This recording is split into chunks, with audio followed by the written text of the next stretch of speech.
Euh,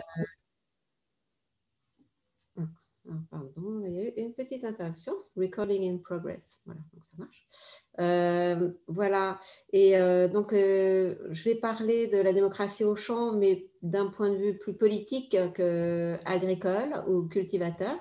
Mais je voudrais commencer par dire quelques mots de Montréal. En fait, j'y suis venue assez régulièrement avant que la pandémie nous frappe, ce qui a interrompu mes habitudes de petit séjour à Montréal, qui étaient assez réguliers finalement. Et je dois dire que Montréal a aussi contribué beaucoup à me faire comprendre quelque chose qui avait à voir avec la culture de la ville. Il y a plusieurs expériences sur lesquelles je m'étais penchée, ou en tout cas qui m'ont touchée tout simplement. Il y a des jardins partagés.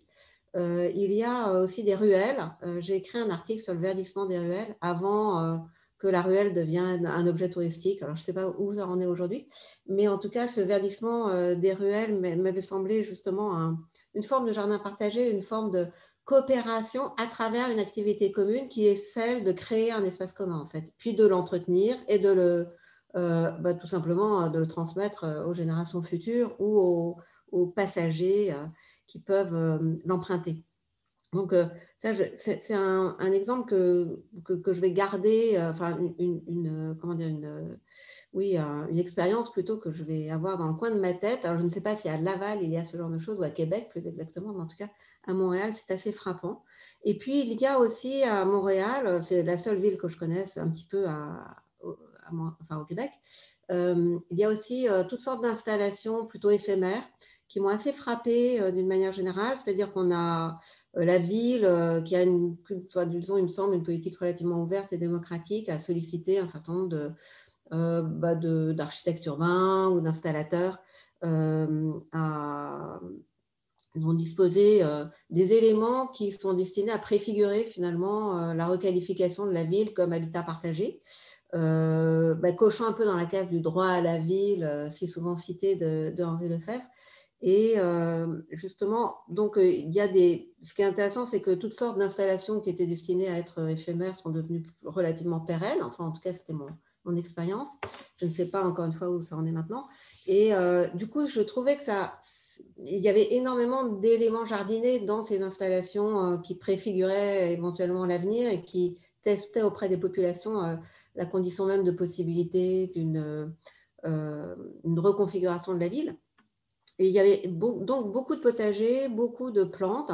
Et justement, j'ai trouvé qu'il y avait comme une espèce de contradiction assez forte entre, disons, la philosophie de l'interstice ou l'idéologie, j'ai presque envie de dire, de l'interstice, qui est très, très présente en sociologie ou en aménagement urbain aujourd'hui. Comme si la nature attendait finalement l'absence de présence humaine, la friche, le délaissé, cette zone abandonnée des activités humaines ou qui n'a jamais été occupée par les activités humaines pour se développer, ce qui rejoue le dualisme nature-culture en fait, alors que précisément planter des plantes, planter un jardin, comme le disait Emerson, un philosophe pragmatiste, c'est travailler avec l'avenir. C'est travailler avec le passé, c'est travailler avec ce qui est là, mais c'est aussi travailler avec l'avenir. C'est-à-dire que bon, c'est un peu l'histoire d'ailleurs de cette célèbre fable de La Fontaine, euh, le laboureur et ses enfants, le trésor qui se trouve dans la vigne, étant, bon, j'y reviendrai éventuellement, étant précisément le travail qui est la perpétuation d'un geste qui a fait advenir la vigne et qui va continuer à la faire fructifier pour les générations futures. Voilà, donc c'est un peu ces trois aspects, si vous voulez, à la fois le jardin partagé, le verdissement de la ruelle et la critique d'une combinaison finalement entre l'intervention urbaine et l'intervention éphémère et interstitielle, discrète, etc., que je voudrais mettre en œuvre. Alors, pour commencer, je vais dire trois mots, enfin pour continuer plus exactement. En deuxième point, je vais dire quelques mots de cette forme du jardin partagé. Ce que j'ai trouvé passionnant, c'est de l'avoir rencontré à peu près partout, sous toutes les latitudes et depuis toujours. On pourrait imaginer, comme Gilles Clément imagine un jardin planétaire, un jardin partagé planétaire. On peut l'imaginer aussi, on le trouve, d'ailleurs on le rencontre à une échelle très petite. Par exemple, le jardin de Maria Montessori qu'elle avait installé dans la cour de son école et dont elle avait fait l'outil pédagogique par excellence, était un jardin d'une centaine de mètres carrés, subdivisé en petits lopins de 1 mètre carré. Donc, c'est cette récurrence du jardin partagé, d'abord à travers l'espace et le temps, qui m'a semblé extrêmement frappante. Ensuite, pour dire quelques mots de cette forme, donc peu importe l'échelle, à la limite, vous avez des jardins partagés microscopiques et d'autres qui sont immenses. Mais en tout cas, la forme, quant à elle, elle est assez constante. C'est presque un design, si vous voulez, qui est très, très récurrent et qui consiste en fait en l'association entre, je dirais, et là on va rentrer tout de suite en politique, entre du commun et de l'individuel, entre du commun qui fabrique de l'individualité et des individualités qui, en s'associant, fabriquent du commun. Pourquoi? Alors, c'est pour ça que cette forme, elle est incroyablement puissante, parce qu'elle est à la fois sous nos yeux, mais invisible, et pourtant extrêmement précieuse pour penser à, disons, la démocratie libérale, dont je dirais quelques mots ensuite.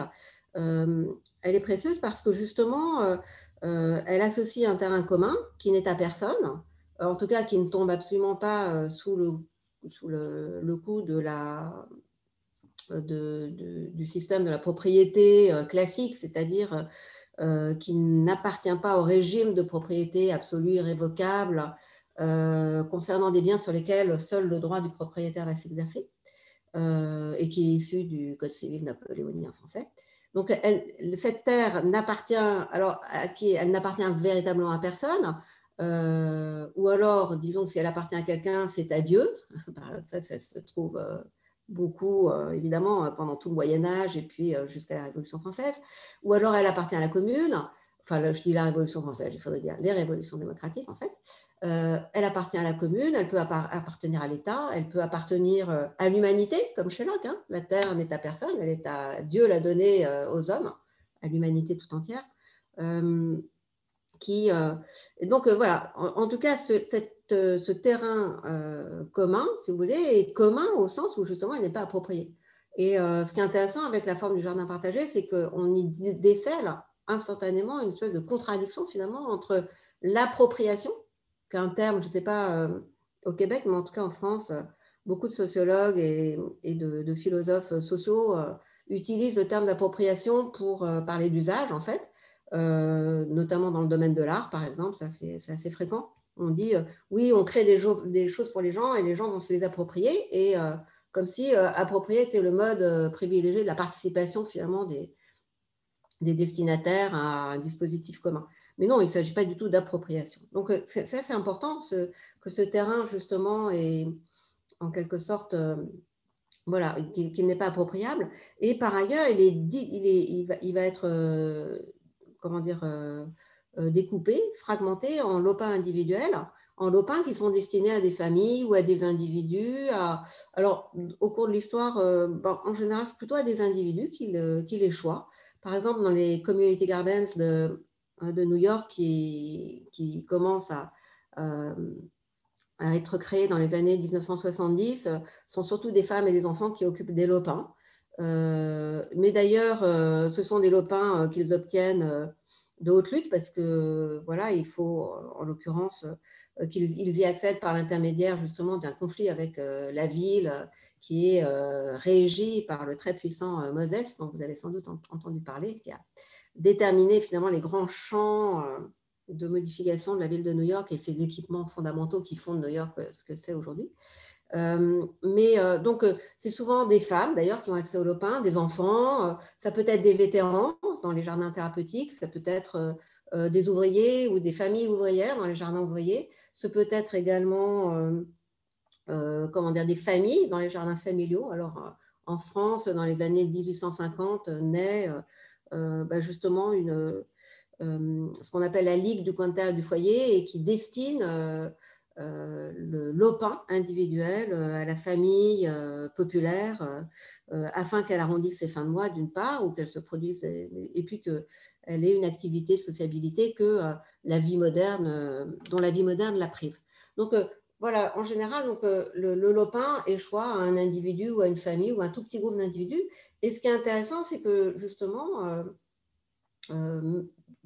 aucun des détenteurs ou des individus ayant la jouissance du lopin n'en est le propriétaire, mais on peut dire qu'il en est soit l'allocataire, soit le destinataire, soit celui qui en a la jouissance, celui qui en a l'usage ou l'usager. Alors, il y a plein de termes qui vont apparaître suivant les langues, mais en tout cas, disons que son usage ou son accès, et d'ailleurs, j'ai beaucoup développé l'idée d'un accès à la terre, cet accès-là et l'accès de chacun à un lopin est conditionné par l'usage ou le bon usage qu'il va faire de ce lopin. Alors, voilà pour la forme très, très générale. Et je pense que cette combinaison entre de l'individuel et du commun est très, très, très passionnante à étudier parce qu'elle dit quelque chose de fondamental finalement de la vie démocratique. Et quand je parle de démocratie, alors ça fait très, très longtemps que je parle de démocratie, ça fait maintenant allez, une petite trentaine d'années. Bon, bref. Bon, je m'intéresse beaucoup à la théorie, aux théories de la démocratie, mais je m'y intéresse plutôt justement d'un point de vue culturel, du point de vue de la culture. Qu'est-ce qui entretient, qu'est-ce qui fait pousser la démocratie, qu'est-ce qui l'arrose et l'alimente en quelque sorte. Et justement, comme c'est le cas pour les fondateurs de la démocratie libérale, eh bien, c'est la culture, c'est ce qu'on appelle les mœurs, c'est ce qu'on appelle avec John Dewey les habitudes. Et ces habitudes démocratiques sont en quelque sorte le terreau sur lequel vont pousser les institutions démocratiques ou encore les lois démocratiques. Il y a chez John Dewey, comme chez Jefferson d'ailleurs, dont il hérite, comme chez Tocqueville d'ailleurs, à travers ces deux démocraties en Amérique, l'une, je dirais, institutionnelle et l'autre culturaliste, enfin, pour dire les choses très très rapidement.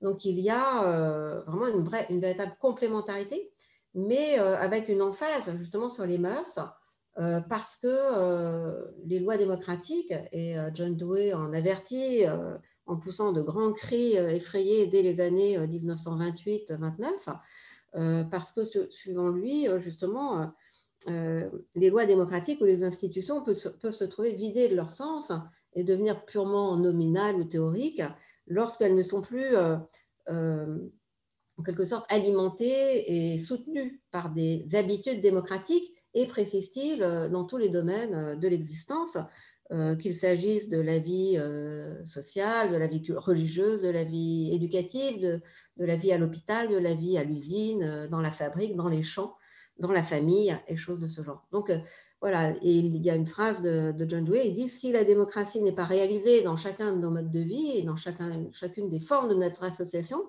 alors la démocratie politique n'est pas sûre. Elle n'est pas assurée, elle est…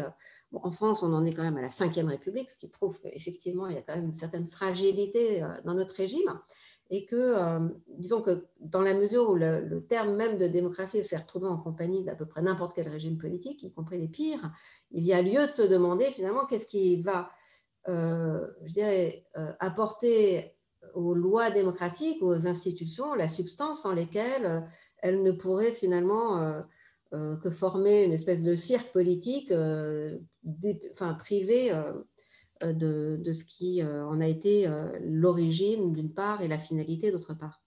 Alors, je dirais que justement, je veux juste préciser que par démocratie libérale, enfin ça, je pense que tout le monde le sait très bien, mais bon, c'est aussi pour ne pas confondre les différents régimes politiques.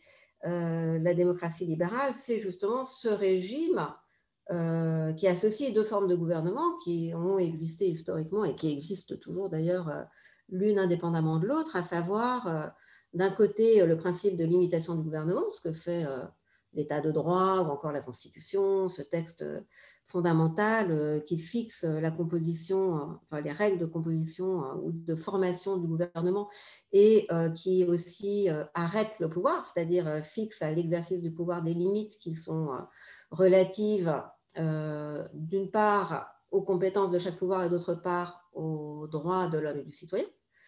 Voilà, bon, très très rapidement. Et puis d'autre part, vous avez ce principe populaire, c'est-à-dire le principe de la participation du peuple au gouvernement, pour parler comme Tocqueville, principe populaire qui a pu s'exercer de manière directe, c'est-à-dire non constitutionnelle, ce que craignaient beaucoup Platon et Aristote par exemple, mais qui peut aussi, bien sûr, se combiner avec le principe constitutionnel.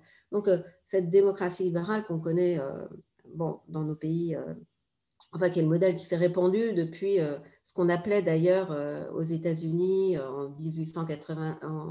1787, pardon, le système américain de gouvernement, parce que c'est quand même un tout nouveau régime dont Aristote n'a pas parlé, ni personne d'ailleurs, parce que justement il associe ces deux formes de gouvernement, il associe deux régimes politiques en fait dont on peut dire d'ailleurs qu'Aristote rêvait déjà à travers son idée de politeia, de république constitutionnelle. Alors c'est pour ça qu'on va utiliser toujours deux termes finalement pour parler de ce régime-là.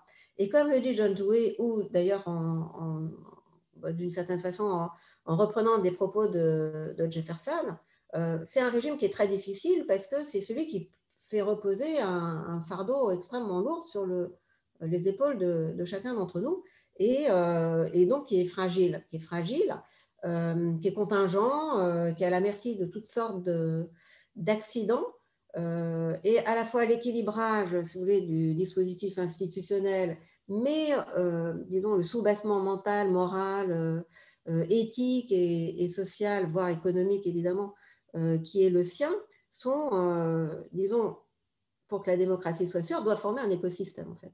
Alors comment là on voit bien aujourd'hui que justement c'est l'écosystème démocratique qui est menacé. Il est menacé de toutes sortes de manières, mais essentiellement par je dirais le pas qu'a pris la représentation sur la participation, le pas qu'a pris disons la dimension constitutionnelle ou le principe de gouvernement limité sur la participation populaire proprement dite. Parce que si ce régime représentatif, enfin ce régime, disons, constitutionnel n'est jamais mis en cause, en revanche, la question démocratique, elle l'est très très fortement. La question de la participation elle-même, elle l'est très fortement. Et j'en reviens justement à cette idée que la démocratie, c'est un régime qui est difficile, parce que si on prend au sérieux les premières formulations, et si on prend au sérieux la définition de Tocqueville, la démocratie, c'est le régime dans lequel le peuple prend part au gouvernement, on se rend compte que, d'abord que ce gouvernement peut être étendu à toutes sortes d'activités, et ensuite que eh bien, ça requiert de chacun d'entre nous des actes proactifs, un terme beaucoup utilisé aujourd'hui par opposition aux réactifs. Donc, disons, une proactivité qui n'est pas du tout dans l'ADN, en tout cas, du système républicain français, et qu'il est beaucoup plus dans l'ADN peut-être du système canadien, qui est un système fédéral. Donc, j'en viens maintenant à disons, à cette force du jardin partagé. Je dirais que la démocratie, on peut la penser comme un jardin partagé, parce que précisément, elle demande à chacun de cultiver son jardin, en quelque sorte. Soit dit en passant, cette expression issue évidemment de la fin de Candide de Voltaire est très très intéressante à revisiter, parce que Voltaire dit mais voilà, assez parlé, tout le monde s'est réuni, Pangloss est revenu, la vieille, Cunégonde, etc. Et il dit, mais voilà, nous avons bien mangé des cédrats, des raisins, etc. Et maintenant, retournons cultiver notre jardin. Et le nous est très, très important. Je dirais que l'association entre le lopin individuel et la forme commune, ça donne un nous. Ça ne donne pas un on, ça ne donne pas un jardin collectif. J'y reviendrai après, ça donne justement un jardin communautaire. C'est une petite démocratie, c'est une petite république. Alors pourquoi? D'abord, je dirais que le lopin est le lieu de l'épanouissement, alors métaphoriquement comme de manière extrêmement concrète. Le lopin, c'est vraiment le lieu, je dirais, de l'épanouissement de l'individualité, c'est le lieu de l'expérience, c'est le lieu de l'expérimentation, c'est le lieu de l'enquête, c'est le lieu de l'établissement d'une relation dialogique avec un monde dont on reconnaît l'indépendance hors de nous, en quelque sorte. Et alors, j'insiste un tout petit peu là-dessus parce que, disons que souvent, la pensée de la démocratie est un peu rejetée du côté d'un collectivisme, comme si, bon, c'est moins le cas aujourd'hui qu'il y a 20 ans, bien sûr, mais disons que je me souviens qu'il y a une vingtaine ou 25 ans, parler de l'individualité, c'était être un horrible impérialiste. Enfin, ça, j'ai des souvenirs assez précis de réaction d'un certain nombre de mes collègues vis-à-vis l'apologie de l'individualité nouvelle, pour parler comme John Dewey, qui a fait une nouvelle théorie de l'individualité comme résultat d'individuation, je reviens tout de suite, c'était vraiment très très mal vu parce qu'on pensait que l'esprit démocratique passait par, disons, le vouloir ou une bonne volonté envers un certain sacrifice de l'individualité au profit de la collectivité. Et donc, démocratie et individu, ça faisait très très mauvais ménage, puisque l'individu, c'était précisément l'atome que requiert le libéralisme, et le libéralisme au sens économique du terme, et qu'on voyait comme une contradiction justement entre la démocratie, qui était conçue de manière finalement assez stalinienne, et le libéralisme. Donc, je dirais que le Lopin est le lieu de l'épanouissement de l'individualité. Pourquoi? Alors là, je vais revenir à Jefferson, à Dewey, et puis même d'ailleurs au Jardin d'Éden, tout simplement, à Adam. Moi, je mobilise d'ailleurs assez souvent l'Ancien Testament pour réfléchir aux problématiques contemporaines, parce que on peut lire d'ailleurs la Bible vraiment comme un traité d'écologie aujourd'hui.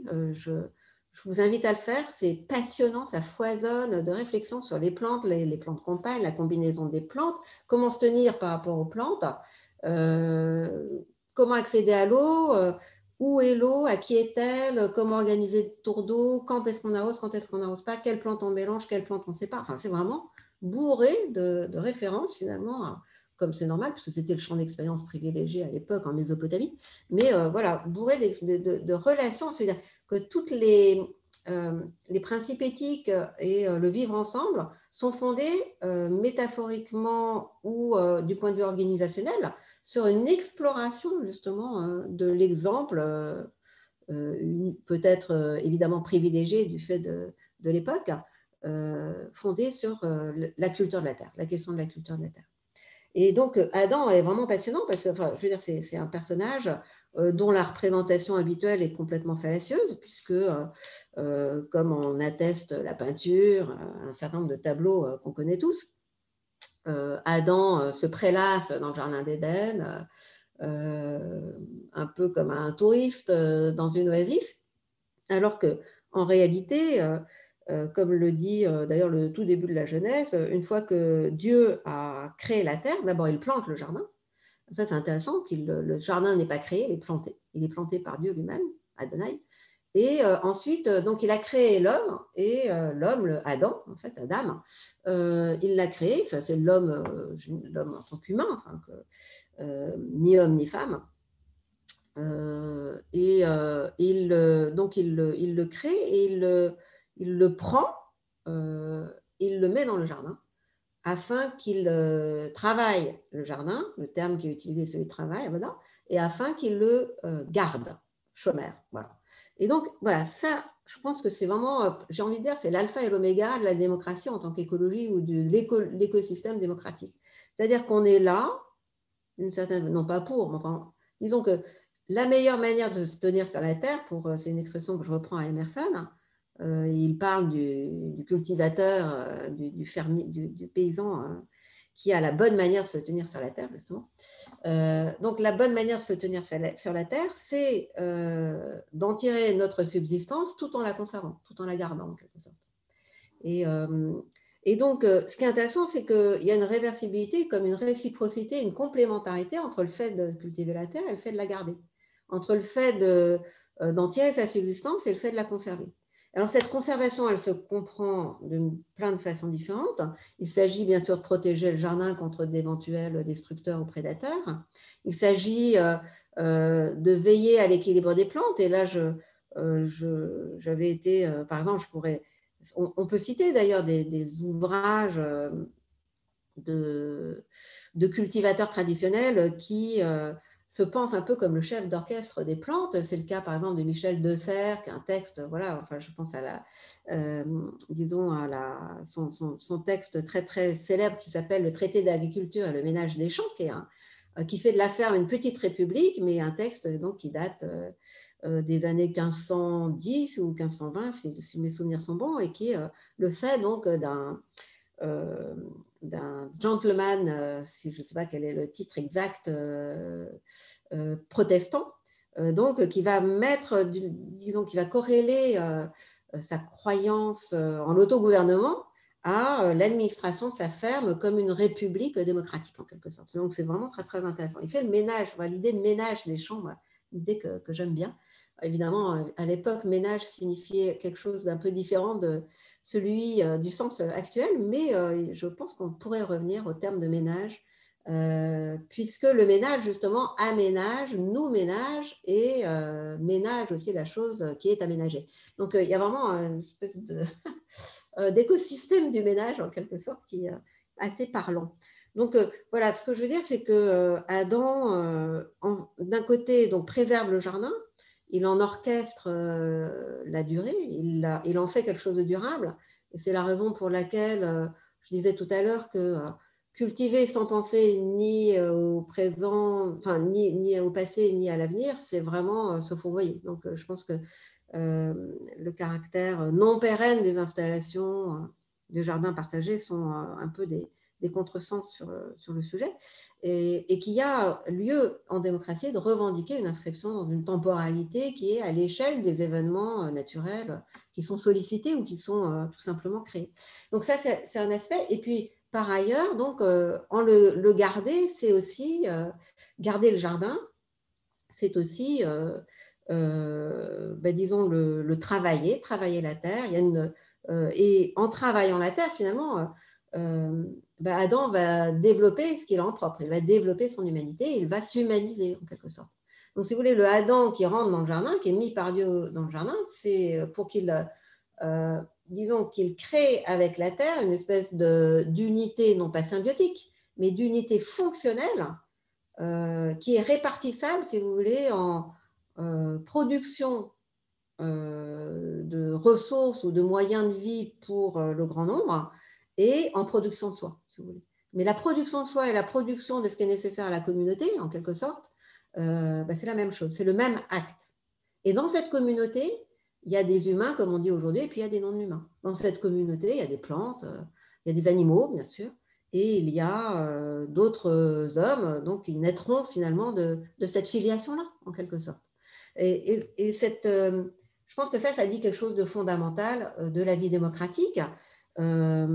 Bien sûr, enfin, pour terminer sur Adam, Adam à Éden, Adam qui garde le jardin et qui le cultive en même temps, eh bien, ça, évidemment, ça dialectise le rapport humain-nature hein, de façon extrêmement forte. Quelque chose que j'ai retrouvé aussi, bien sûr, dans mon travail sur les méga-feux, puisque c'est précisément la destruction, en quelque sorte, des peuples autochtones, dont nos paysans, et l'interdiction des pratiques d'écobuage qui aussi rendent les forêts particulièrement vulnérables. Nos forêts, en tout cas les forêts méditerranéennes, moi j'habite à Marseille, les forêts, le bush australien, la forêt californienne sont des forêts acclimatées au feu depuis des millénaires. Je veux dire, les hommes font des feux de forêt depuis 2 millions, enfin Homo erectus, depuis 2 millions d'années, et supprimer les feux, c'est vraiment livrer la forêt aux flammes, en fait, tout simplement, puisque dans la forêt s'accumulent des combustibles en trop grand nombre, des matières sèches, couplées au réchauffement climatique. Bon, voilà, ça fait du méga-feu, ça fait des feux inextinguibles. Donc, voilà, il y a vraiment je dirais que, pour préciser un tout petit peu les choses, évidemment que si aujourd'hui la nature est menacée, il ne s'agit pas de la planète Terre, il s'agit de nos conditions d'existence humaine sur la Terre. Et c'est précisément le jardin cultivé, je veux dire la terre des hommes, comme en hébreu dans la Bible, Adam a accès à Adama, qui est la terre des hommes en fait, qui est cette terre cultivée et gardée en même temps. Il n'a pas accès aux autres dimensions en quelque sorte de la Terre, et certainement pas à la planète Terre qui nous précède de 4 milliards d'années et qui sera très certainement encore là dans 4 milliards d'années. Donc la question, si vous voulez, elle n'est pas dans Gaïa ou la planète ou des conditions géographiques ou je ne sais quoi. Le problème, c'est véritablement, il s'agit des conditions d'existence humaine sur la Terre qui sont largement hypothéquées par à la fois les écocides qui sont les nôtres et les ethnocides qui les accompagnent. Donc, pour terminer sur ce chapitre, je dirais que finalement, si Adam est chassé du jardin, s'il doit quitter le jardin, c'est parce qu'il s'empare d'un fruit qu'il n'a pas fait pousser, tout simplement. Bon, la question du serpent, de la tentation sexuelle, bon, on peut peut-être laisser tout ça un peu de côté. La réalité, c'est que le fruit, ou plus exactement l'arbre qui est interdit, c'est l'arbre de la connaissance absolue. Enfin, c'est comme l'histoire de Babel, en fait, c'est un peu la même histoire.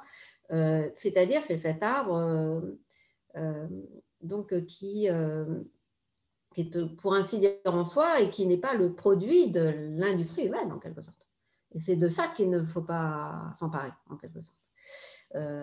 Donc voilà, et ça c'est très intéressant aussi pour penser la démocratie alimentaire aujourd'hui ou la démocratie libérale tout simplement en temps de crise, à savoir que je ne dirais pas l'autarcie alimentaire, mais en tout cas une certaine indépendance alimentaire, qui n'est possible que dans la mesure où on cultive soi-même une partie de sa subsistance et qu'on partage en quelque sorte les fruits de son industrie avec les autres. Cette indépendance alimentaire, elle est quelque chose qui aujourd'hui est absolument nécessaire et frappant.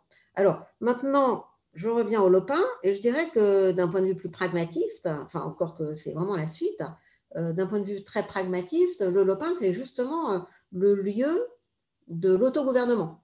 C'est le lieu de l'autogouvernement, alors que le lopin, ce soit la ferme, que ce soit les 4 acres dont Jefferson avait rêvé de faire la dotation comme un revenu minimum d'insertion sociale à chaque nouveau venu en Amérique. Voilà, ce lopin, c'est le site privilégié, en quelque sorte, de l'expérience faite en nom propre. Alors, si je reviens au pragmatisme, je rappellerai que John Dewey dit la démocratie, finalement, ce n'est pas un ensemble de lois, une collection d'institutions, etc., même si elles sont tout à fait nécessaires. La démocratie, c'est la méthode de l'expérience. En fait, la méthode de la démocratie, c'est la méthode de l'expérience. Et c'est cette idée qu'on va rencontrer aussi bien à l'école que dans ces textes politiques. Or, cette méthode de l'expérience donne, je dirais, une liberté, une latitude, une indépendance, une autonomie, une capacité de création de soi tout à fait considérable. Et j'ai envie de dire, un peu entre parenthèses, parce que je n'ai pas pour l'instant abordé ce point, on pourra en reparler par exemple dans la discussion, j'ai envie de dire que si les paysans ont été si méprisés au cours des temps, si les paysans ont été si complètement ostracisés, exclus bien sûr des processus démocratiques, mais exclus des régimes politiques en général, exclus des révolutions démocratiques et exclus, disons, humiliés, méprisés, assimilés à des gens terre à terre, privés d'intelligence, privés de lumière, pécuniaires, bassement matérialistes, incapables d'une sociabilité parce que penchés sur leur sillon du matin au soir, je parle comme Marx là, qui comparait les paysans à un sac de pommes de terre. Donc s'ils ont été tellement exclus du jeu politique, et Marx en dit des propos extrêmement cinglants et percutants dans le premier livre du Capital, à propos justement de l'expropriation des paysans par les révolutionnaires français, hors de leur lopin, c'est peut-être justement parce qu'ils étaient autogouvernés. Et je crois qu'il faut vraiment le voir. Après, moi, je ne suis pas historienne, et vous avez chez vous Francis Dupuy-Déry qui travaille sur des formes de politique prédémocratique, et comme moi, qui se tourne un peu, ou qui a voulu se tourner vers les paysans, pour y découvrir justement des systèmes prédémocratiques avec des assemblées, avec des votations, avec des tours de rôle, avec une égalité homme-femme d'ailleurs, avec un système de représentation mandat tout à fait moderne, avec des assemblées régulières, des obligations d'ailleurs d'y participer, l'interdiction de l'alcool. Enfin, je pense à plein d'exemples comme ça, mais qui existent depuis la nuit des temps, en quelque sorte. Alors presque, on pourrait dire depuis l'époque, en quelque sorte, néolithique, parce qu'il y a quand même des traces de jardins partagés. On a retrouvé des fèves, par exemple, qui étaient triées, réparties sur des lopins. Vraiment je laisse de côté ces aspects-là, mais c'est vraiment intéressant. Donc voilà, il y a disons, le fait de... Ce qui est intéressant dans le pragmatisme, c'est que l'expérience doit être conçue comme expérimentation, d'une part. Elle ne peut pas être faite par quelqu'un d'autre pour vous. On ne peut pas donner procuration en ce qui concerne l'expérience. C'est quelque chose qui se fait toujours à la première personne. Et donc, qu'on consulte John Dewey ou Mead ou James, bien sûr, et puis, bah, en fait, toute cette mouvance pragmatiste et qui va aussi dans les sciences sociales évoluer vers la méthode ethnographique et finalement, à terme, l'inclusion des enquêtés dans les processus d'enquête eux-mêmes, eh bien, on se rend compte que justement, l'expérience, c'est ce par quoi l'individu se fabrique. Alors, pour qu'il y ait expérience, là, je vais aller très vite parce que ça serait assez long, trop long, mais pour qu'il y ait expérience, il faut d'une part, bah, disons que l'individu, je dis l'individu qui se constitue à travers son expérience, pour qu'il y ait expérience, il faut que l'individu, d'une certaine façon, ait la possibilité d'une initiative, c'est-à-dire qu'il développe, bah, en fait, c'est ce que Rousseau appelle l'éducation des choses, c'est-à-dire un certain nombre de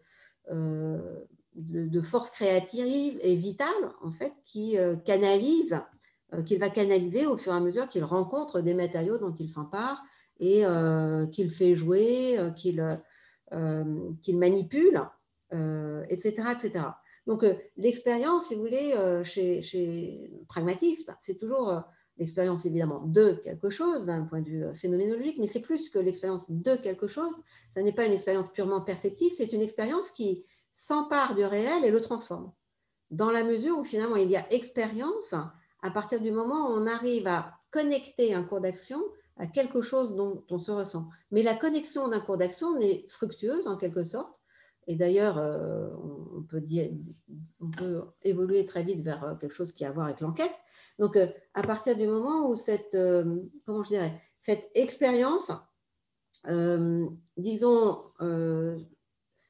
arrive à identifier dans la situation d'expérience ou dans la situation problématique ou dans la situation qui évoque, qui suscite de la curiosité ou de l'étonnement, arrive à identifier dans cette situation des éléments dont, en s'en emparant, il est possible d'activer de manière à produire un changement dont l'observation ensuite sera possible. C'est-à-dire que, en gros, on peut dire qu'une expérience est aboutie à partir du moment où l'hypothèse suivant laquelle j'identifie des éléments de la situation susceptibles, quand j'agis dessus, de la transformer, se révèle effectivement efficace.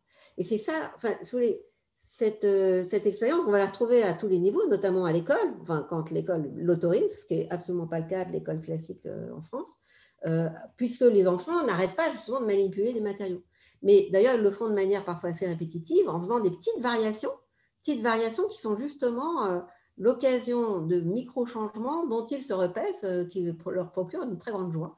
Et donc, on va sans cesse, si vous voulez, des effets aux conséquences et des conséquences aux effets. C'est-à-dire que c'est en fonction des conséquences des activités que je mène moi-même que je réajuste éventuellement le tir, que je rectifie mes hypothèses de départ, alors que ce soit d'un niveau très, très spécialisé à la paillasse d'un laboratoire de neurobiologie ou que ce soit voilà, dans le bac à sable, peu importe. Mais donc, il y a toujours, à travers cette manipulation, donc il ne s'agit pas de faire varier juste ces perceptions, il s'agit justement de faire varier la réalité, en quelque sorte, puisqu'on n'observe jamais et on ne connaît jamais que les changements qu'on produit et qui sont, comme il dit John Dewey, des changements réellement existants. Il ne s'agit pas de vue de l'esprit, si vous voulez, ou de fiction.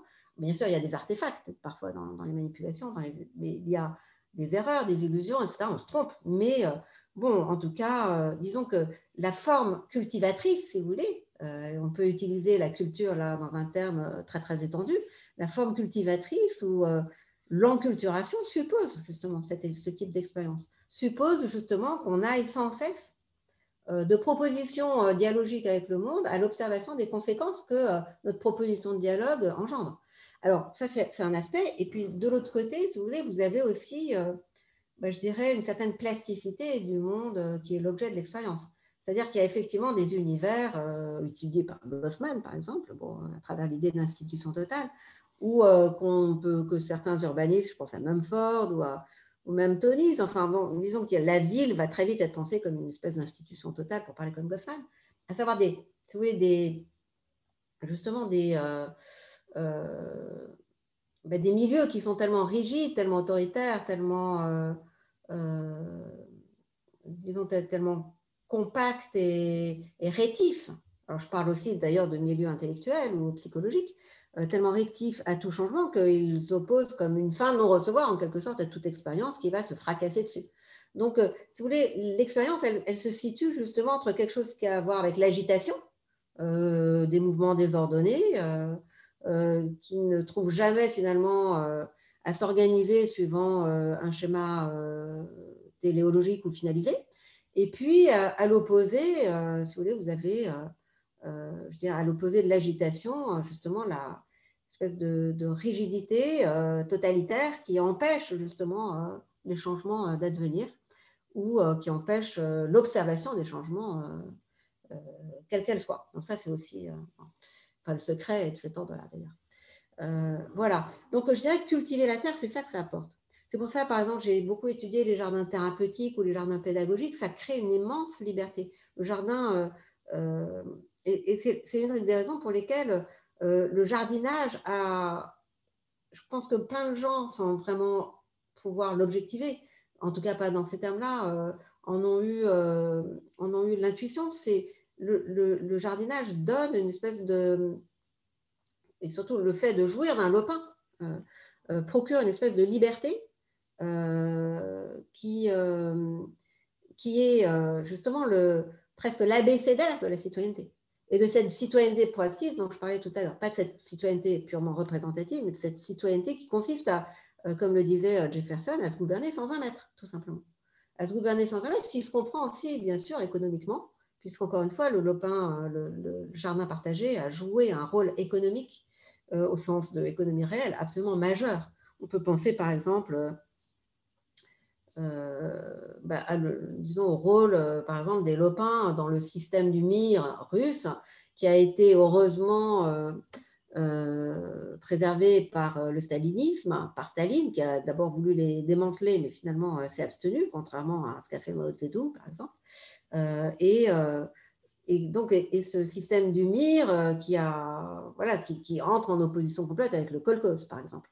Alors justement, le kolkhoz, qui est la ferme collective, me fait venir à, parce que je vois que l'heure tourne, ça me fait arriver à une autre, disons à la dimension justement commune du jardin communautaire, du community gardens, du jardin partagé. Le jardin, évidemment, il a, et l'idée des communs aujourd'hui, depuis Ostrom, nous met sur la voie. Justement, il y a plein de choses en commun dans le jardin partagé. Dans les jardins partagés, d'abord, il y a toujours des chartes, des conventions, des constitutions. On peut penser, par exemple, aux 12 points des paysans allemands au moment de la guerre des paysans allemands menée, contre d'ailleurs Luther et qui s'est fini dans un bain de sang, mais au cours de laquelle justement les paysans allemands ont édité comme des tracts sur lesquels paraissait une espèce d'un ensemble de points qui était une espèce de constitution destinée au pays tout entier, où se mélangeaient des préceptes un peu évangéliques et l'idée que la terre elle est à tout le monde, qu'il est du droit de chaque homme de manger à sa faim, de cultiver la terre, et qui revendiquait non pas la propriété de la terre, mais l'accès à la terre, le droit de cultiver. Ça, c'est quelque chose qu'on va rencontrer absolument partout. Donc, vous avez souvent des textes, c'est Münster, en fait, qui était aussi très impliqué dans cette guerre des paysans et des guerres des paysans allemands, qui est un événement historique magnifique. Donc, on a bien sûr des textes. On a, en général, si je prends les jardins urbains actuels, j'en ai visité beaucoup en Suisse en particulier. On appelle ça des plantages, mais aussi en Belgique, on appelle ça des jardins partagés, en fait, en Belgique, enfin à Bruxelles. Enfin, je ne sais pas, à Bruxelles. Donc, aujourd'hui, il y a toutes sortes de jardins urbains. Je pense que le plus vieux jardin partagé urbain, c'est Savannah, d'ailleurs, aux États-Unis, qui date de 1740. Mais sinon, voilà, vous avez en général une espèce de deal, pour parler de la situation actuelle, entre la municipalité, qui est, disons, l'administratrice du terrain partageable, et ceux qui vont occuper un lopin.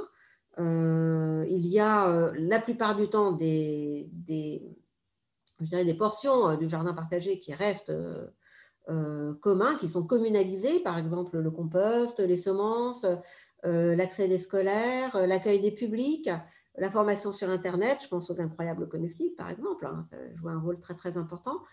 Ça peut être aussi des lieux de formation, Et puis aussi, on garde toujours de la terre, c'était le cas à Savannah pour les nouveaux venus, etc. C'est le cas aussi d'ailleurs du dispositif traditionnel en Méditerranée. Vous avez le village groupé, puis autour des potagers sous la forme de jardins partagés, et puis ensuite des pâturages, et puis des réserves de terre pour les nouveaux venus, et puis la forêt cultivée, et puis enfin la forêt sauvage. Donc voilà, c'est une forme qu'on retrouve un peu partout en Méditerranée qui est très intéressante à étudier et qui justement combine le jardin partagé avec, disons, au centre, en quelque sorte, un habitat spécifiquement humain et autour un lieu, enfin une nature sauvage. Donc voilà, donc il y a... Pardon, je vais éteindre. Je pensais avoir... Excusez-moi, mon téléphone sonne alors qu'il n'aurait pas allumé. Pardon. Bon, apparemment, la touche silencieux ne marche plus.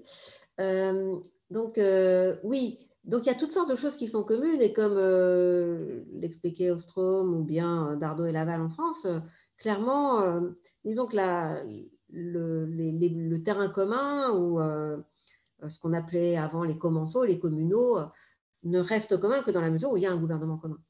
Et donc, ce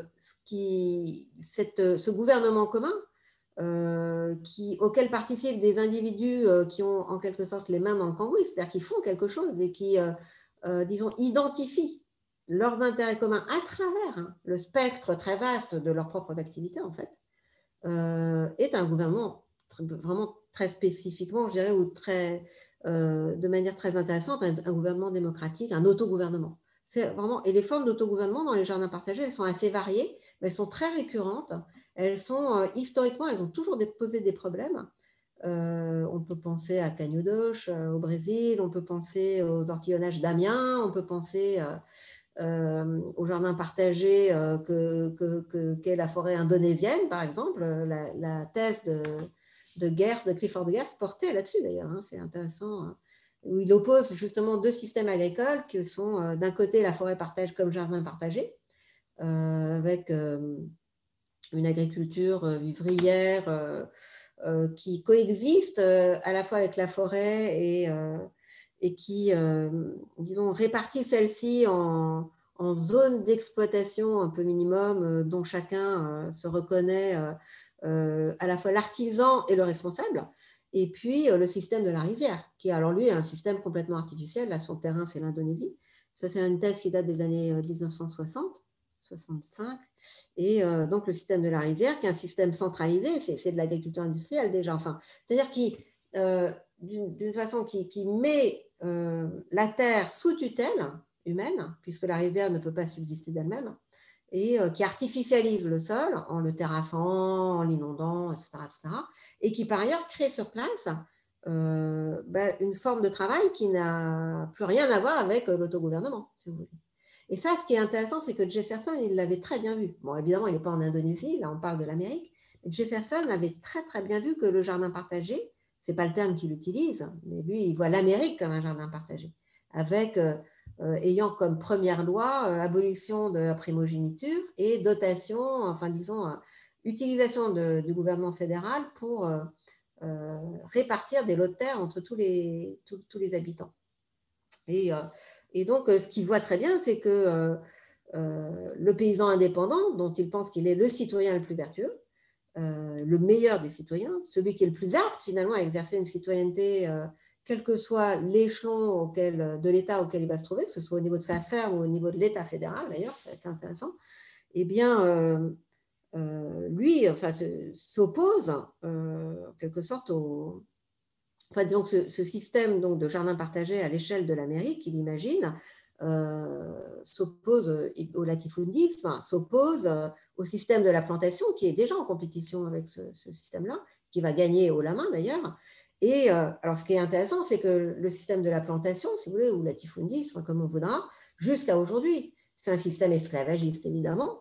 C'est un système qui ne produit aucune alimentation ou très très peu, puisque c'est un système qui est fondé sur la culture du coton et du tabac. C'est une évidence. Aujourd'hui, c'est plus le coton et le tabac, quoique ça continue, mais c'est surtout évidemment les biocarburants, les aliments pour le bétail, les grumes, les bois, bon, et choses de ce genre. Donc l'exploitation sauvage des forêts. Et soit dit en passant, je crois que c'est important de le savoir parce qu'on ne le sait peut-être pas assez, jusqu'à aujourd'hui, c'est quand même le système du jardin partagé qui produit, c'est-à-dire ce qu'on appelle, la FAO appelle l'agriculture familiale et traditionnelle, qui produit 80% des ressources alimentaires mondiales et qui est détentrice de plus de 85%, je crois, des connaissances, des moyens de production, des savoirs, des semences qui sont nécessaires justement au nourrissage de l'humanité et des animaux de l'humanité, enfin domestiqués par l'humanité. Donc voilà, il ne s'agit pas d'un... Enfin, je dirais que le jardin partagé, pour terminer, ça n'est pas disons une histoire anecdotique, ça n'est pas la cerise sur le gâteau, ça n'est pas un truc de bobo, une idée un peu fantaisiste de rurbain fatigué de la ville et qui voudrait se retrousser les manches pour faire quelque chose de leurs 10 doigts. Non, c'est pas du tout ça. Je veux dire, à l'échelle... Alors, c'est peut-être un peu ça dans certaines régions bien loties, mais ça n'est pas du tout ça à l'échelle de la planète. C'est-à-dire que vous supprimez les jardins partagés, aujourd'hui, tout le monde meurt de faim. C'est ce qui s'est passé en Chine, d'ailleurs. 50 millions de morts, enfin entre 26 et 50 millions, suivant les chiffres, on ne saura jamais.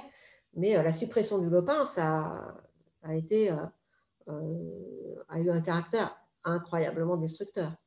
Donc, je pense que le jardin partagé, c'est un écosystème qui fait partie d'un écosystème, un écosystème qui est à la fois économique, politique, social. Et je vais finir là-dessus. C'est intéressant aussi de voir. Moi, je pense que, disons, que la démocratie, je reprends cette phrase très très connue de John Dewey, elle commence à la maison.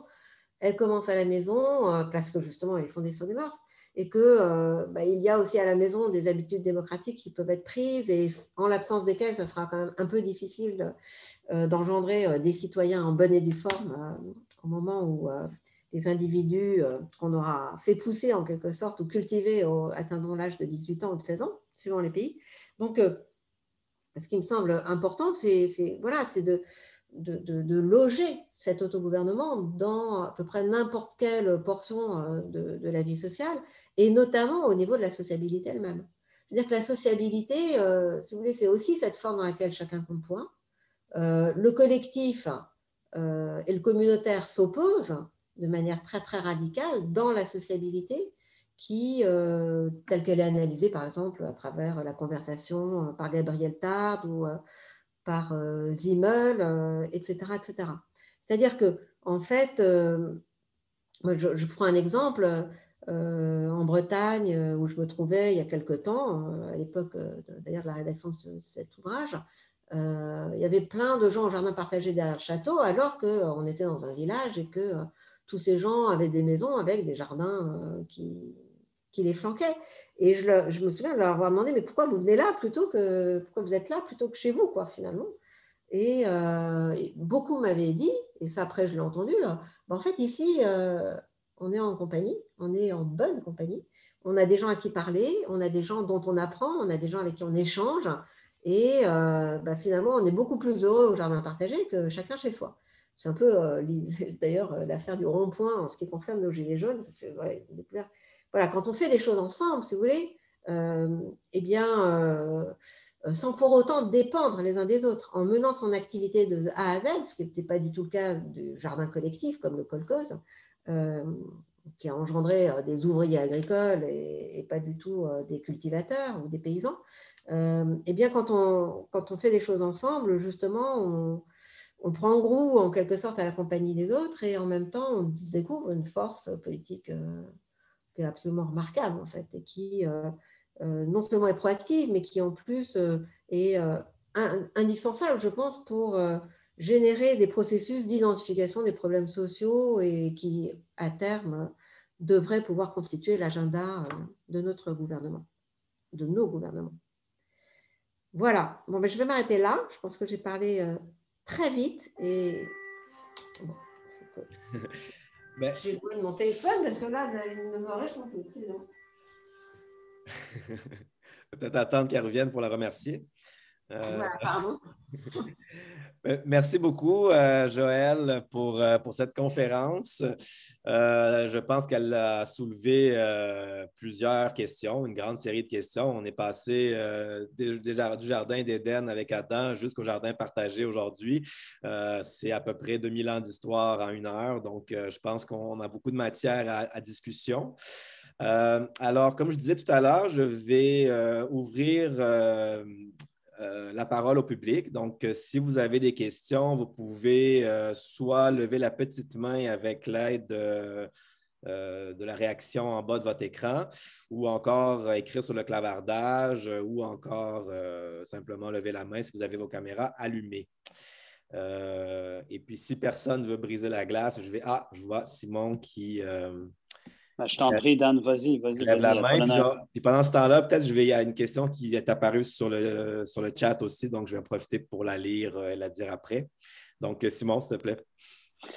Très bien. Merci, Dan. Merci, Madame Zask. C'est un plaisir de vous entendre et de vous lire pour préparer cette rencontre.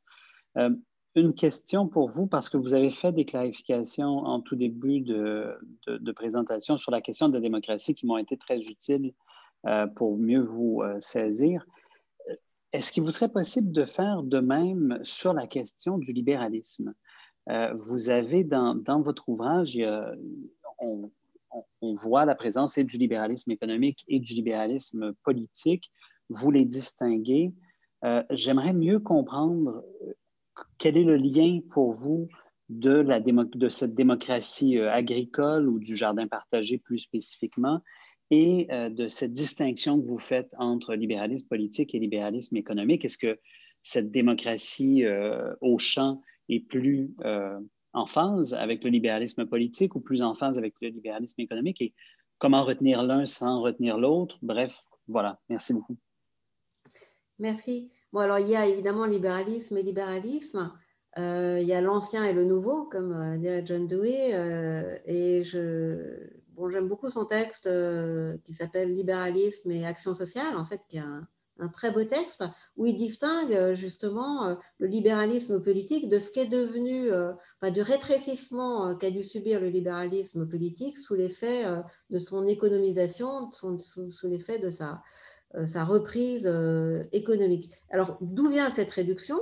Elle vient justement de la psychologie, en fait. Elle vient de la psychologie qu'on peut déceler chez Adam Smith ou chez Bentham dans une certaine mesure, ou même chez John Stuart Mill, que John Dewey cite souvent. Enfin, c'est pas que je veux m'abriter derrière John Dewey, mais je trouve ça intéressant que justement, disons, la réduction du libéralisme politique au libéralisme économique soit passée par le filtre, en quelque sorte, d'une réduction des différentes facettes d'une individualité à un individu tout fait. C'est-à-dire, la pensée démocratique ou le libéralisme politique, c'est une pensée qui conçoit l'individu comme devant se faire, comme n'étant pas tout fait, mais devant se faire, et qui donc va mobiliser la force sociale, la force collective, la force communautaire, le passé, le futur, les ressources aussi bien économiques que culturelles, pour alimenter en quelque sorte cette individuation, pour donner à l'individu des moyens finalement de s'auto-développer. On peut penser à la langue. Moi, je pense que c'est l'outil démocratique par excellence. Une langue, elle est enseignée d'une part, ça n'est pas quelque chose qu'on respire et dont on s'imprègne. Donc, on l'apprend et je trouve que c'est très important, par exemple, qu'il y ait du français langue étrangère, ce qui fait singulièrement défaut dans notre pays, qui est pourtant un pays d'immigration. Et par ailleurs, il n'y a pas deux personnes qui parlent de la même façon leur langue. Je veux dire, le timbre de la voix, les choix des mots, les accents, etc. Bon. Et donc là, on a un fruit de la démocratie, pour ainsi dire. Enfin bon, évidemment, là, je parle de manière un peu métaphorique, mais en tout cas, c'est le point de départ d'un démocrate ou d'un libéraliste politique qui, lui, destine la puissance publique à orchestrer, en quelque sorte, les ressources, pardon du terme, d'individuation. Alors que le libéralisme économique, lui, il va se fonder sur une anthropologie qui n'est pas du tout évolutionnaire et qui n'est pas du tout individuelle. Au contraire, d'un point de vue économique, et d'ailleurs on va retrouver exactement la même chose dans le marxisme dit scientifique, dans le socialisme scientifique, mais finalement tous les mobiles et tous les ressorts d'action sont déterminés par un seul facteur, qui est la maximisation, par exemple, la recherche du bien-être, le self-interest, l'intérêt bien entendu et choses de ce genre. Et finalement, chacun est mu par une espèce d'instinct. D'ailleurs, John Stuart Mill parle d'instinct, hein, l'instinct qui est le même partout, avec l'instinct de calculer qui vient se greffer par-dessus, par exemple, chez Bentham, mais donc il réduit l'humanité à quelque chose de très, très moniste et qui, par ailleurs, supprime complètement la question de la formation de l'individualité de chacun. Même si ce n'est pas le cas chez les utilitaristes, en fait, qui ont pensé aussi quand même des politiques sociales. Mais ce qui est devenu le libéralisme, évidemment, est la simplification de l'utilitarisme qui témoignait encore d'une certaine complexité psychologique, ce qui n'est pas du tout le cas du libéralisme économique actuel. Enfin, notamment du post-libéralisme. Ou bon, enfin voilà, là aujourd'hui, on est en plus dans des formes encore plus...